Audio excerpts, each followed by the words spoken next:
Buenos días, el día de hoy vamos a realizar este pequeño video. Somos el grupo de Cristel, Elisa y mi persona, Eric, el cual tenemos como objetivo poder analizar y poder reflexionar a través de estos criterios y de estos puntos sobre la microclase observada durante este proceso de práctica. Es un tema muy importante en la cual nos hace como futuros docentes poder encontrar las diversas necesidades, poder ver las diferentes circunstancias y poder ver las diferentes organizaciones de los diferentes establecimientos. Entonces vamos a dar inicio a los diferentes puntos que tenemos para poder presentarle, para poder hablarle, y en este caso pues le damos el tiempo a nuestra compañera Elisa. Pues vamos a hablar sobre la visión global y organización, vínculo de la sección, ¿sí? Con este tema, pues, es la capacidad de comprender un tema o situación de manera compleja, ¿verdad? Observando todas sus partes y cómo se relacionan entre sí. Permite también tener una idea general antes de entrar en detalles. Por ejemplo, cuando leemos un libro, ¿verdad? En título, los capítulos, las imágenes y el tema principal. También vamos a hablar sobre identidad profesional y administrativo, ¿verdad? Cuando hablamos de la identidad personal, esta pues está formada en que una persona se reconoce y actúa dentro de su profesión, demostrando conocimientos, valores, responsabilidad, habilidades propias de su trabajo, ¿verdad? Por ejemplo, enseñar con responsabilidad, respetar a sus estudiantes, se prepara constantemente, ¿verdad? Para una clase y cumple con sus deberes como docente únicamente. Muy bien, también vamos a hablar del siguiente punto, el cual nos corresponde hablar sobre el análisis del entorno educativo. Porque es muy importante el análisis del entorno educativo, porque a través de eso nosotros realizamos un diagnóstico del centro educativo, donde nos dice que nos permitió identificar la brecha entre la teoría pedagógica y la realidad contextual. Esto nos quiere decir que muchas veces aparentamos una cosa y realmente pues no la cumplimos. La brecha que nosotros, de la que nos habla este análisis del entorno educativo, nos habla sobre la relación en que tanto la teoría pedagógica se basa en la realidad de muchos estudiantes, porque lamentablemente nosotros tenemos y nos avalamos por un CNB, pero realmente vivimos descontextualizados por muchas circunstancias. Hay muchas escuelas de escasos recursos, hay muchas escuelas que no poseen los recursos necesarios para poder tener una educación digna. Entonces, por eso es muy importante realizar este análisis del entorno educativo, cómo nuestros estudiantes están aprendiendo, cómo nuestros docentes se van desenvolviendo, cómo esta parte hace que nuestra educación vaya mejorando. Por eso también tenemos la infraestructura, la evaluación de cómo están esas aulas que lamentablemente pues muchas veces no hay escritorios, no hay recursos, y todo esto pues es muy importante para la educación de nuestros estudiantes. También como siguiente punto tenemos la parte de los desafíos de la práctica docente. ¿Por qué hay muchos desafíos de la práctica docente?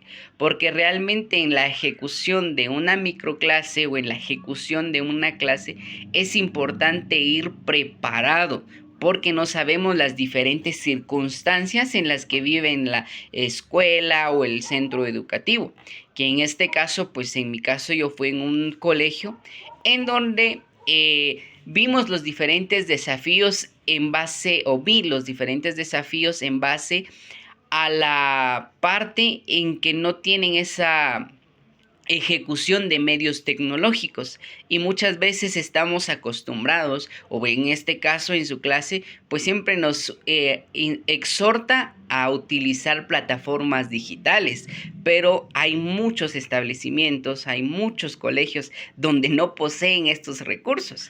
También podemos ver el diario pedagógico y el factor tiempo. Si uno organiza su tiempo, uno realmente, a como vamos, muchas veces el tiempo es muy limitado y eso nos reduce a poder cumplir nuestro diario pedagógico.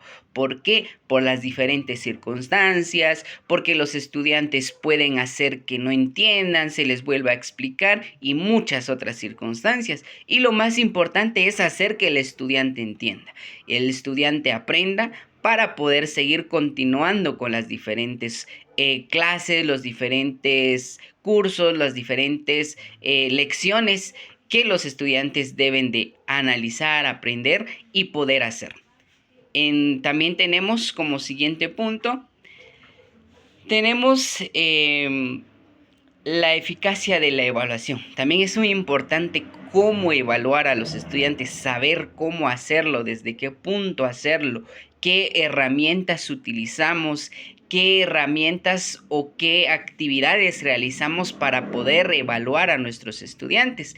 Que lo más importante no solo es colocarles un punteo, no solo es colocarle cierto porcentaje de puntos a nuestros estudiantes. Lo más importante es evaluar cómo ellos están aprendiendo, cómo ellos necesitan mejorar y cómo ellos necesitan de nuestra ayuda. Por eso hay un propósito técnico, a través de ese propósito técnico obtenemos resultados y a través de esos resultados nosotros podemos dar las diferentes recomendaciones a los estudiantes, podemos darles las diferentes recomendaciones a los docentes, que son la clave importante para que nuestros estudiantes puedan siempre aprender y puedan siempre mejorar en cada uno de los aspectos, siempre y cuando se obtiene una evaluación coherente, una evaluación donde realmente se evalúe para la mejora y no para destruir o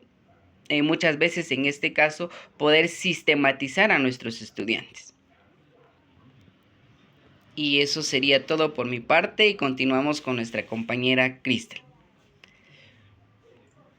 Bueno, entonces voy a hablar acerca de la fundamentación teórica en la práctica.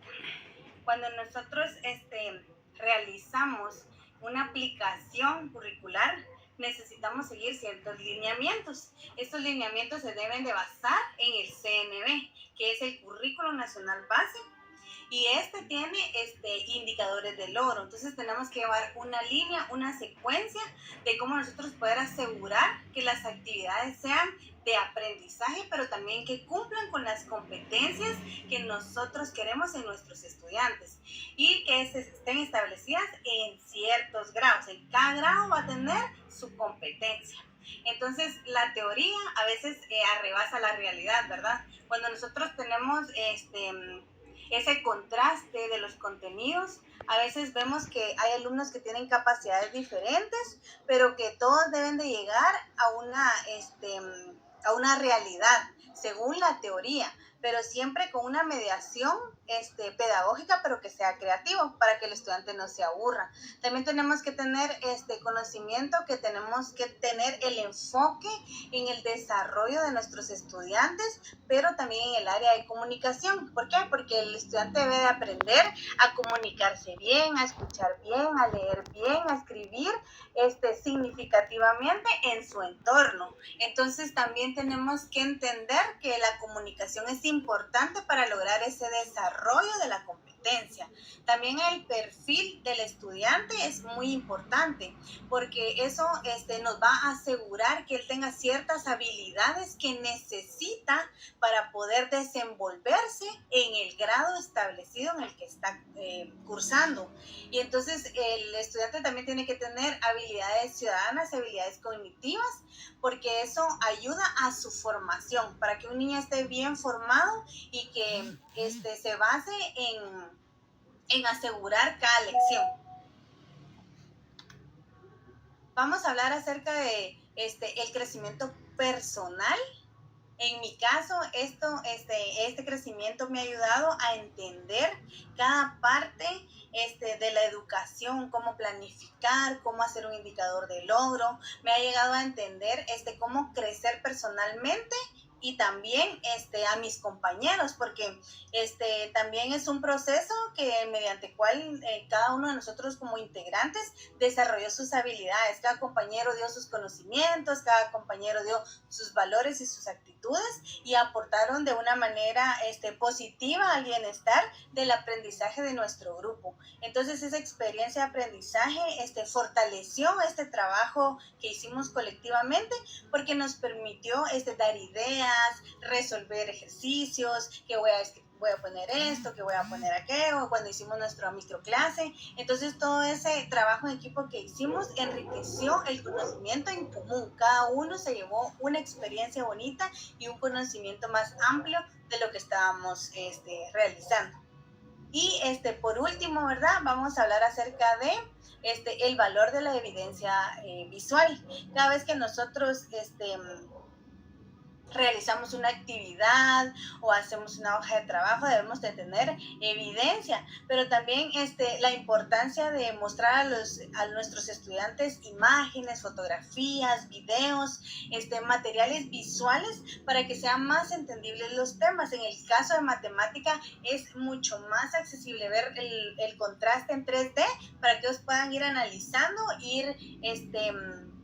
que el aprendizaje sea significativo, porque este es un apoyo que ellos necesitan observar y analizar de una manera objetiva este proceso de aprendizaje y así poder ellos desempeñarse de una mejor manera. Entonces, estos recursos, ¿para qué nos sirven? Nos sirven para facilitarnos la reflexión personal, para que ellos puedan desarrollar estas habilidades de desempeño académico y que sea también colaborativo. Entonces, esto sería todo lo que nosotros vamos a dar y muchas gracias por su atención. Muchas gracias, licenciada.